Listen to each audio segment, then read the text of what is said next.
नमस्कार, मैं हूं रंजीत कुमार और शुरू हो चुका है देश का मूड मीटर। जौनपुर की अटाला मस्जिद में किन शुरुआती सबूतों को देखने के बाद कोर्ट ने सर्वे का आदेश दिया है, बताएंगे आपको और दिखाएंगे कि मंदिर मस्जिद विवाद के बहाने संभल के बाद अब जौनपुर को सुलगाने की तैयारी किसने कर रखी है। देश का मूड मीटर की दूसरी स्टोरी में बताएंगे कि राहुल गांधी को इंडी का नेता मानने से इनकार करने वालों की लिस्ट कैसे लंबी होती जा रही है। लेकिन शुरुआत आज की सबसे बड़ी खबर जौनपुर के अटाला मंदिर मस्जिद विवाद की पड़ताल के साथ।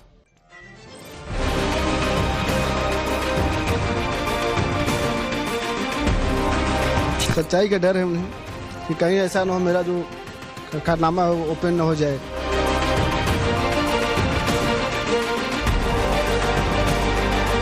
वो आक्रांता रहे हैं, यहाँ आए हैं, सारे मंदिरों को ध्वस्त करके मस्जिद बनाए हैं। प्रत्यक्ष प्रमाण है कि जो है वो मंदिर था।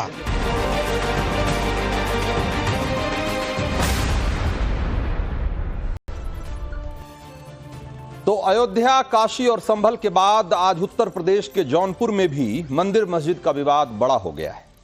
हिंदू पक्ष ने अदालत से गुहार लगाई कि जौनपुर का अटाला मस्जिद अटला माता का मंदिर तोड़कर बनाया गया था।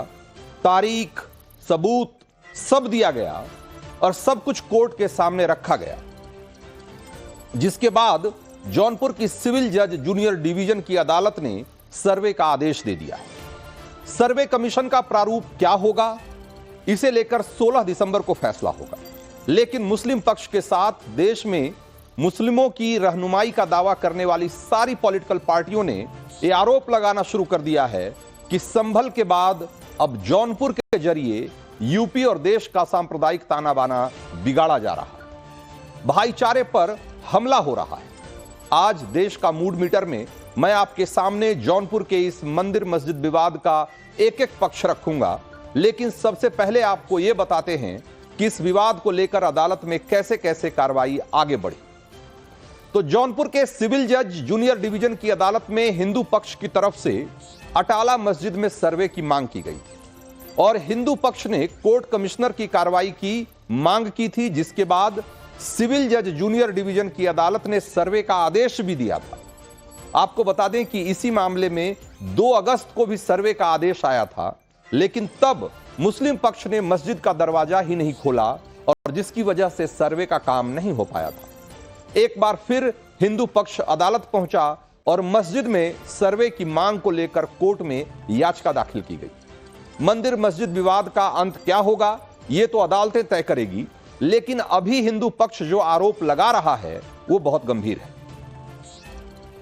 हिंदू पक्ष कह रहा है कि मुस्लिम पक्ष ने इस बीच मस्जिद के अंदर मौजूद हिंदू प्रतीक चिन्हों को हटाने और छिपाने की कोशिश की है, इसलिए पहली बार जब अमीन वाली कार्रवाई हुई थी तब दरवाजा नहीं खोला गया था। अटला मस्जिद में सर्वे क्यों होना चाहिए, इसके लिए हिंदू पक्ष ने कई तरह के सबूत दिए हैं और इन सबूतों में सबसे अहम सबूत के बारे में आपको मैं बताता हूं।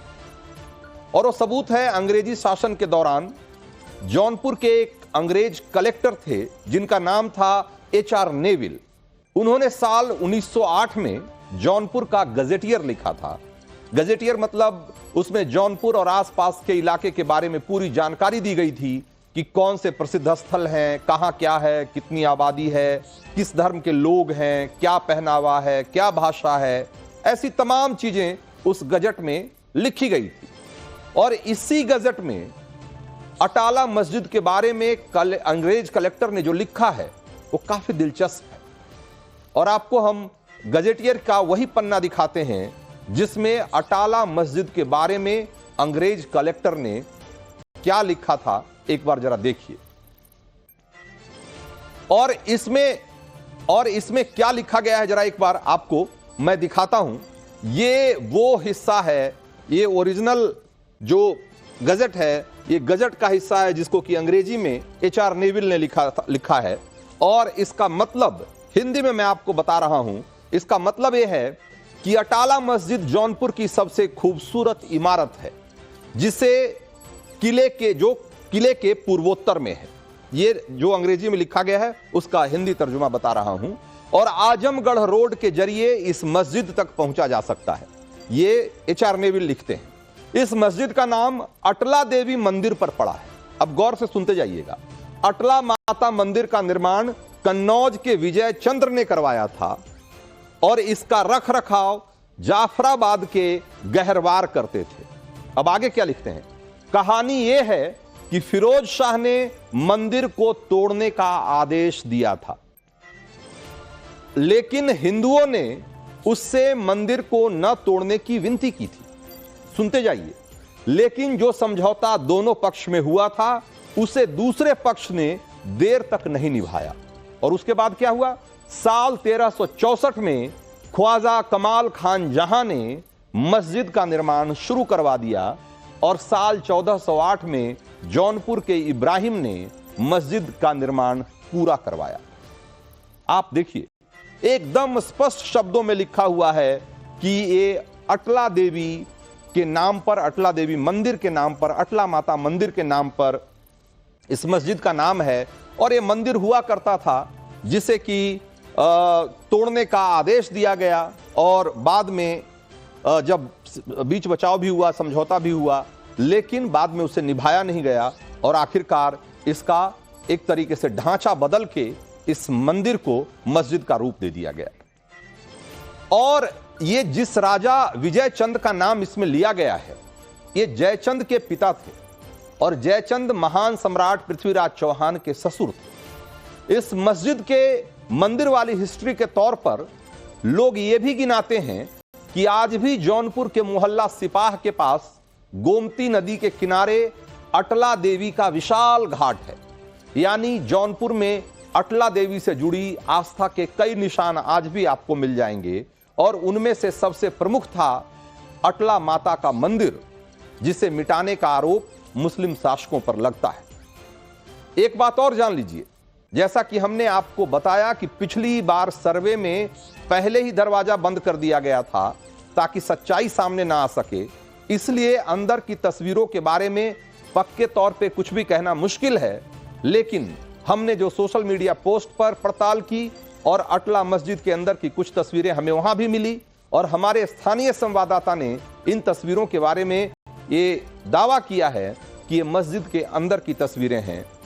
जरा एक बार उसकी वास्तुकला देखिए और उसके बाद आप ज्यादा बेहतर तरीके से समझ पाएंगे कि इन तस्वीरों में क्या दिखाई देता है और इन तस्वीरों का मतलब क्या है। तो ये देखिए कि सबसे पहले ये जो तस्वीर में आपको दिखाई दे रहा है, ये अंदर की तस्वीर एक है जिसमें कि ये एक मंदिर का गलियारा जैसा हिस्सा है, एक टेंपल कॉरिडोर की तरह दिखता है। आज भी आपको उत्तर भारत और दक्षिण भारत के बहुत सारे मंदिरों में इस तरह के गलियारे आपको मिल जाएंगे। यहां तक कि जो पिलर्स हैं, जो पिलर्स को जिस तरीके से, जिस शैली में इसको तराशा गया है, वो भी आपको हिंदू मंदिर के जैसे स्तंभ दिखेंगे।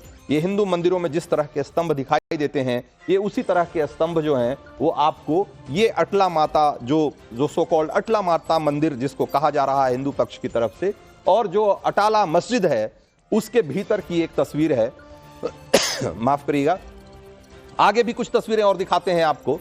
उसके बाद अब आप देखिए कि इसमें इसकी दीवारों पर किस किस तरह की तस्वीरें और क्या क्या वास्तु कला आपको दिखाई देती है। जरा इसको गौर से देखिए। ये एक तरीके से शतदल कमल के तौर पे आप इसको देख सकते हैं। यह कमल की एक आकृति है जो कि इसकी दीवारों पर कई जगह मिल जाएगी। यहां पर हरे पेंट से उर्दू फारसी में कुछ जरूर लिख दिया गया है, लेकिन वो आपको स्पष्ट तौर पे दिखेगा कि जो इसकी मौलिक रचना है या जो इसका जो शुरुआती जिस तरह का निर्माण है उसमें ये हरे पेंट पर उर्दू का कोई काम नहीं था, ये बाद में लिखा गया है। जो पुराना आपको वास्तुकला दिखाई देती है उसमें आपको दिखाई देता है एक कमल। और कमल हिंदू धर्म में इस प्रतीक का क्या मतलब है, जो लोग हिंदू धर्म से जुड़े हुए हैं वो बहुत अच्छी तरह जानते होंगे। पहली बात तो ये कि कमल को कई देवताओं के प्रतीक चिन्ह के तौर पर और उनके आसन के तौर पे दोनों तरीकों से उसको पूजा जाता है और उसका वर्णन किया जाता है। और उसमें विष्णु, गणेश, शिव, दुर्गा, काली, कई, देखिए ये ब्रह्मा जी कमल पर विराजमान है। और ये कमल कहां से निकलता है? विष्णु जी के नाभि से निकलता है, इसीलिए पद्मनाभ कहा जाता है भगवान विष्णु को।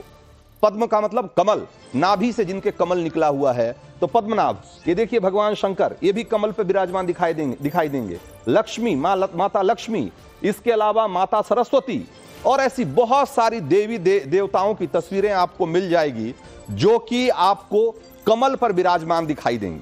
और आप याद करिए कि इसी तरीके से की तस्वीरें आपको जो दिखा रहे हैं, ये ज्ञानवापी में भी बिल्कुल इसी तरह के कमल आपको, शतदल कमल यानी कि 100 पंखुड़ियों वाला कमल का आपको ऐसी आकृतियां आपको वहां भी दिखाई दी थी। और इसी के आधार पे वहां भी हिंदू पक्ष ने दावा किया था कि असल में ये पूरा हिंदू स्ट्रक्चर था, एक हिंदू मंदिर था जिसे तोड़कर बाद में मस्जिद बना दिया गया।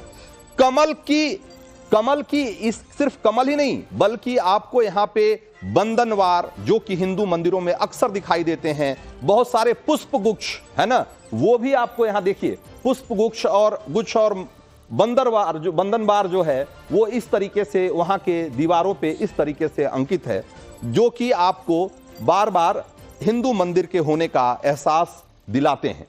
और इसी तरह के पुष्प और बंदनवार की तस्वीरें आपने ज्ञानवापी मस्जिद में भी देखी थी।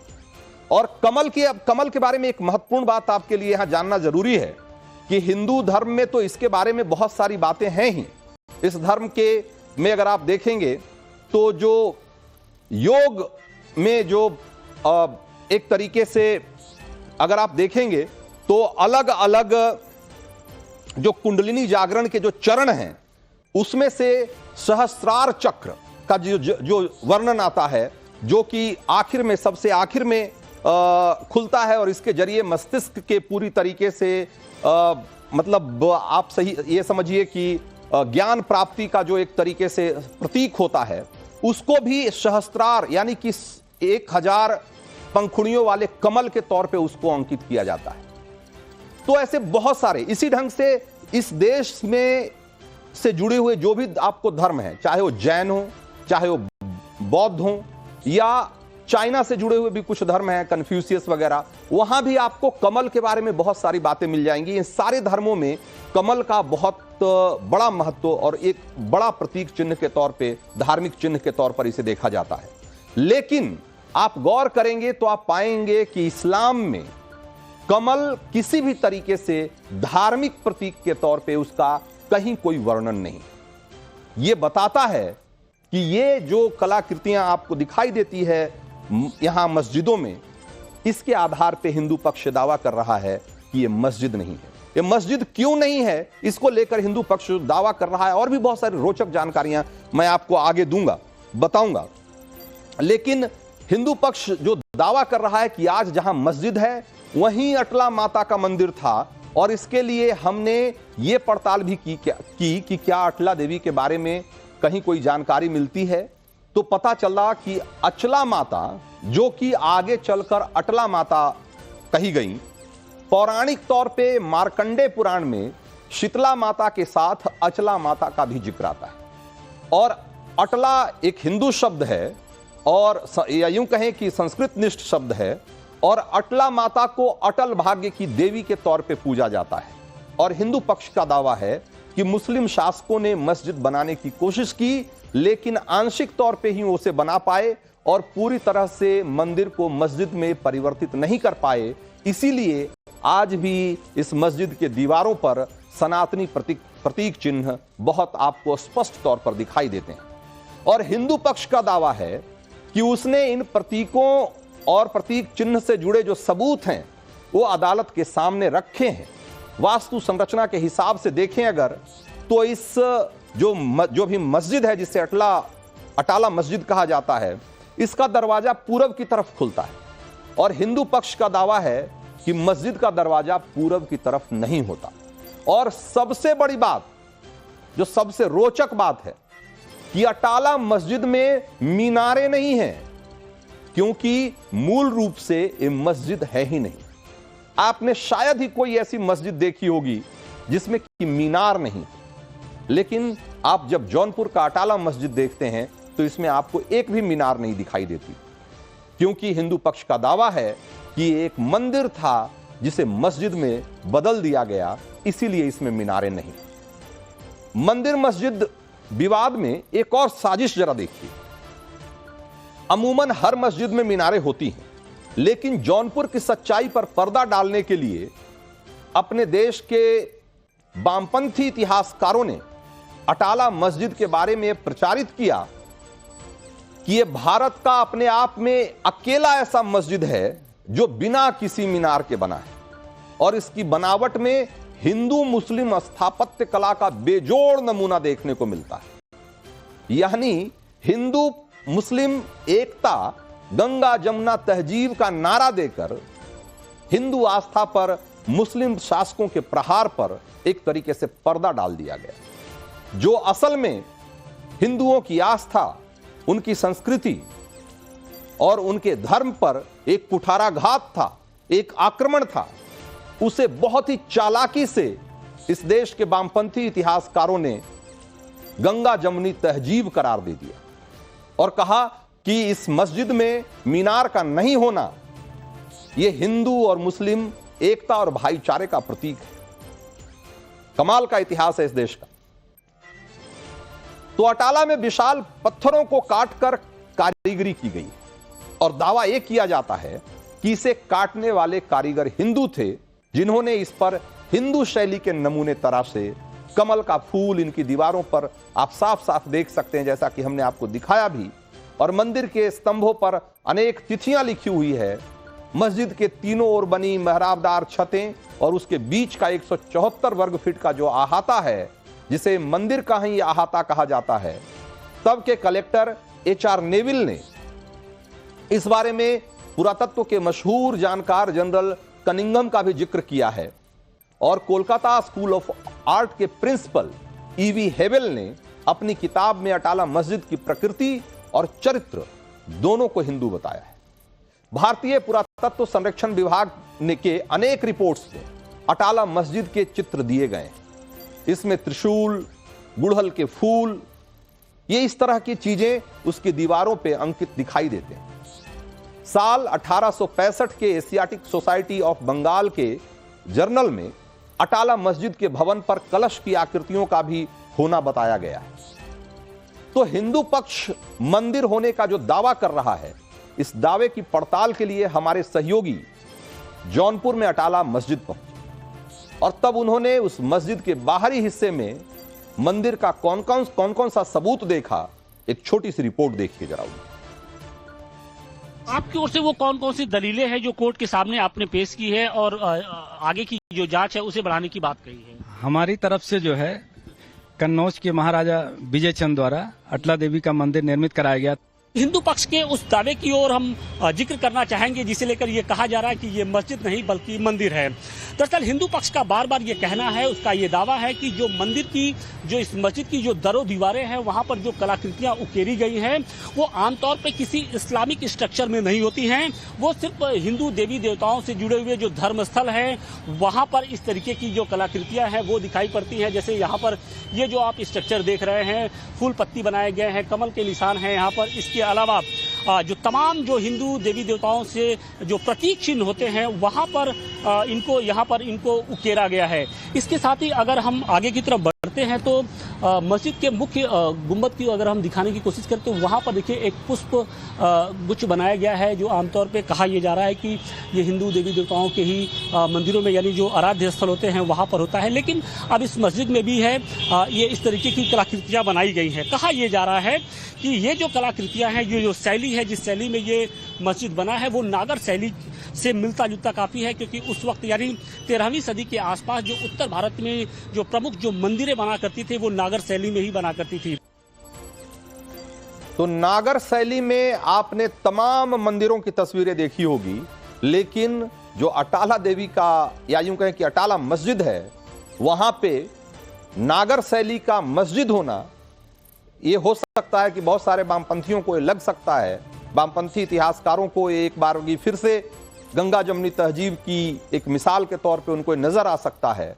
लेकिन हकीकत क्या है वो सब कुछ अपने आप बयां हो रहा है। इन तस्वीरों को सिर्फ गौर से देखते जाइए। तो तमाम सबूत हैं, सर्वे का आदेश भी हिंदू पक्ष के हाथ में है, लेकिन बीते दिनों इसी सर्वे के नाम पर संभल में कट्टरपंथियों ने जिस तरह का खेल खेला वो भी आपने देखा। इसीलिए सवाल यह है कि कहीं जौनपुर को अगला संभल बनाने के लिए साजिश तो नहीं शुरू हो रही है। हिंदू पक्ष भी इसी तरफ इशारा कर रहा है। एक बार सुनिए उनकी आशंकाएं क्या है। सुरक्षा व्यवस्था के बिना भाई साहब ऐसा कुछ हो पाना अब संभव ही नहीं है, क्योंकि संभल के एग्जाम्पल से ये चीजें अब उनकी नियत और मंशा को दर्शा देती हैं कि वो लोग कितना कोऑपरेटिव हो, कितना भाईचारा निभाते हैं। तो हम लोग निश्चित रूप से बिना किसी बड़ी हिंसा को बनाए, बिना कोई माहौल को बिगाड़े, सुरक्षा बल की निगरानी में ही सर्वे संपन्न कराना चाहते हैं। तो हिंदू पक्ष की आशंकाएं निर्मूल नहीं है, क्योंकि संभल को इस देश ने देखा है कि सर्वे के नाम पे वहां किस तरह का कांड हुआ। इसीलिए जौनपुर के लोग अभी भी आशंकित हैं कि ये जो सर्वे का आदेश आया है ये कहीं जौनपुर को संभल तो नहीं बना देगा। तो देश का मूड मीटर में वक्त है अगली स्टोरी का, और आपको ये बताने का कि इंडी अलायंस में राहुल की लीडरशिप का विरोध करने वालों की लिस्ट अब बहुत लंबी हो चुकी है।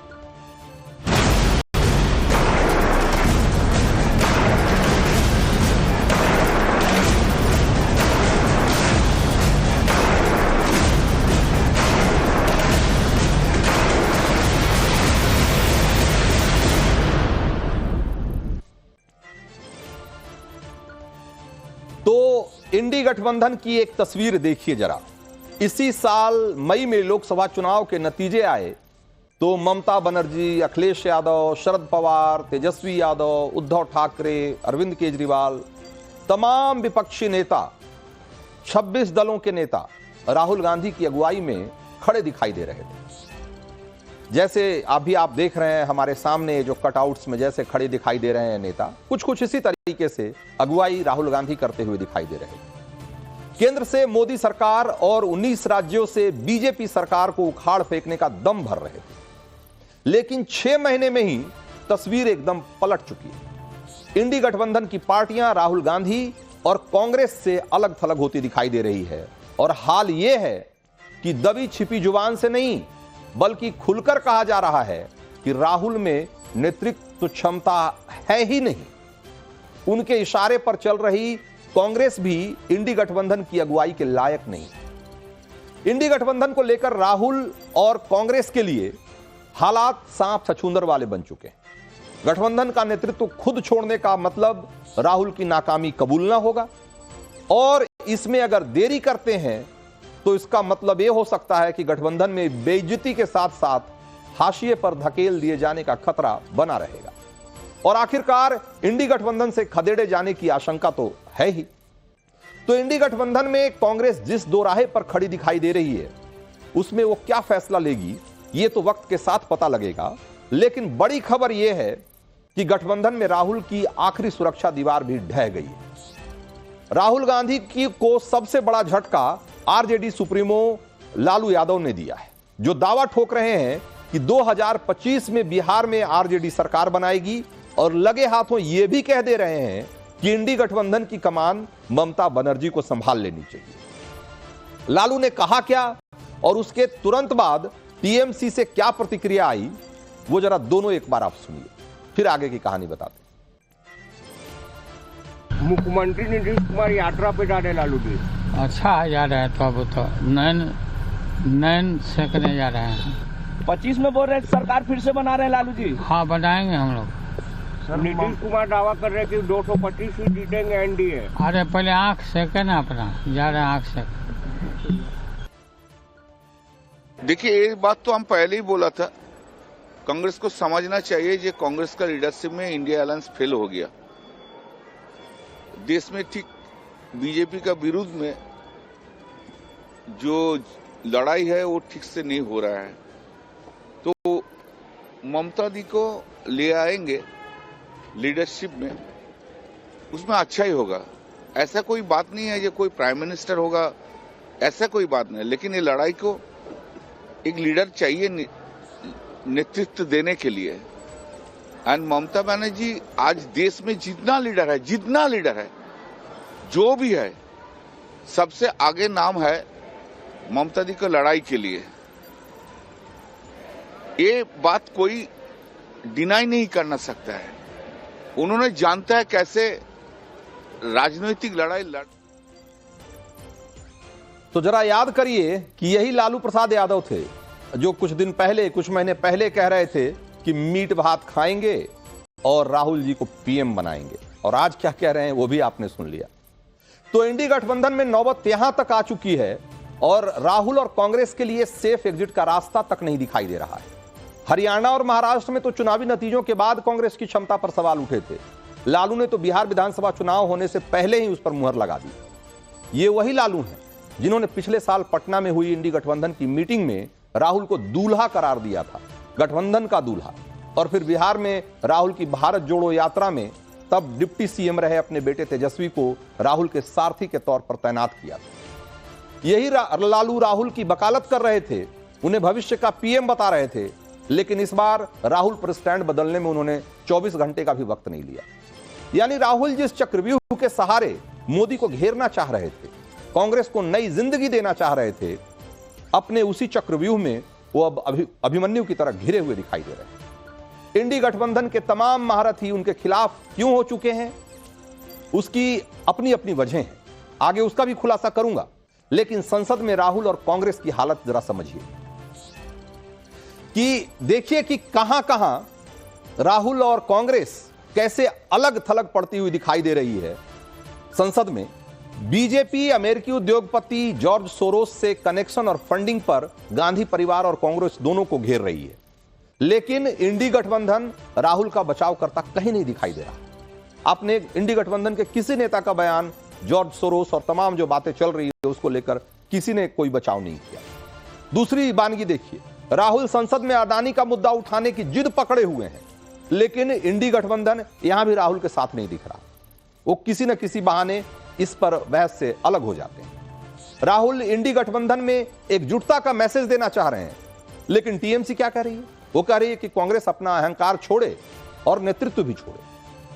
कांग्रेस राहुल के नेतृत्व में बीजेपी को पटखनी देने का दम भरती है, तो समाजवादी पार्टी के बड़े तो छोड़िए, छुटभइये नेता भी ये बयान दे रहे हैं कि राहुल राजनीति के नौसिखुआ हैं और वो सुधरने वाले नहीं हैं।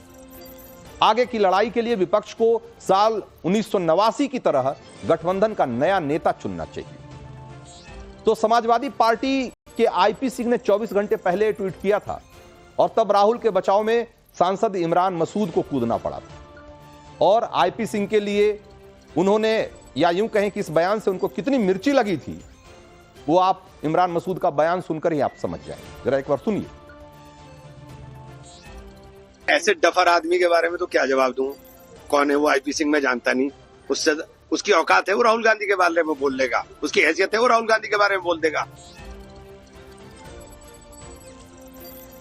तो अब इमरान मसूद किस मुंह से राहुल का बचाव करेंगे, जब लालू ने भी 24 घंटे के भीतर ही एक तरीके से ममता का पाला ज्वाइन कर लिया और आईपी सिंह के सोशल पोस्ट पे मुहर लगा दी। राहुल और कांग्रेस के लिए ये हालात हरियाणा और महाराष्ट्र विधानसभा चुनाव के नतीजों ने बनाए, जिसमें कांग्रेस बीजेपी और उसकी सहयोगी पार्टियों को धूल चटाने का दावा करती रही और नतीजे आए तो खुद जमीन पर लौटती नजर आई। हरियाणा में बीजेपी तीसरी बार सत्ता में आई तो कांग्रेस ने ईवीएम का शोर मचाया। महाराष्ट्र के नतीजों ने तो उसके लिए भी जगह नहीं छोड़ी। एक तरीके से कांग्रेस वहां 2019 में 44 सीटें जीती थी, लेकिन 2024 में घटकर 16 रह गई, यानी 1/3। और वोट शेयर घटा हो तो अपनी जगह है ही। तो हरियाणा महाराष्ट्र के चुनावी नतीजों ने मोदी सरकार और बीजेपी को एक नई मजबूती दी और वहीं इंडी गठबंधन को मैसेज भी दिया कि राहुल करिश्माई नहीं, और उनमें वो करिश्मा नहीं जिसकी जरूरत मोदी से मुकाबला करने के लिए जिसकी जरूरत है। यानी एक तरीके से कांग्रेस की अगुवाई में लड़ना एक हारी हुई लड़ाई लड़ना है। और इसी नतीजे पर पहुंचकर इंडी गठबंधन की पार्टियां कांग्रेस से पीछा छुड़ाने और उसे सियासी तौर पर कमजोर करने और उसके वोट बैंक में सेंध लगाने की रणनीति बनाती दिखाई दे रही। और इस कतार में सिर्फ यही पार्टियां नहीं है। आपने अखिलेश यादव को भी सुना होगा कि उन्होंने हाल के दिनों में, आप देखेंगे तो किस तरीके से सिलसिला आपको समझ में आ जाएगा कि उपचुनाव से लेकर और अभी तक संसद में जिस तरह के बड़े मुद्दे उठाए गए कांग्रेस की तरफ से, किसी भी बड़े मुद्दे पर समाजवादी पार्टी उनके साथ नहीं दिखाई दे रही। और ये बता रहा है कि आने वाले दिनों में कांग्रेस की, या यूं कहें कि राहुल गांधी की नेतृत्व के पर सवाल तो उठेंगे ही, और उनकी लड़ाई पार्टी के बाहर तो छोड़िए, पार्टी के भीतर और गठबंधन के भीतर भी अभी बहुत बड़ी होने वाली है। इस चुनौती से कैसे निपटते हैं राहुल गांधी, ये देखना बहुत दिलचस्प होगा।